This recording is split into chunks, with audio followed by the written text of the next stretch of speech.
Inaresto na po ng National Bureau of Investigation si DPWH Mima Ropa Engineer Dennis Abagon. Ito po iniugnay rin sa anomalya sa flood control projects. Kabilang din si Abagon sa mga individual na sinilbihan ng warrant of arrest mula po sa Sandigan Bayan kaugnay ng reklamong malversation ng public fund. 2 araw na nagsagawa ng surveillance sa mga otoridad bago na aresto po itong si Abagon. Kasama niya ang 2 pang tao na nahuli rin dahil sa obstruction of justice. Na-recover naman ng NBI ang mga mobile phone at isang SIM card na posibleng ginagamit bilang burner phone at burner SIM.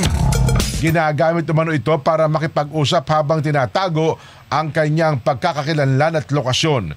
Iginit ni Abagon na wala siyang ginawang masama at ginawa lamang niya ang kanyang trabaho.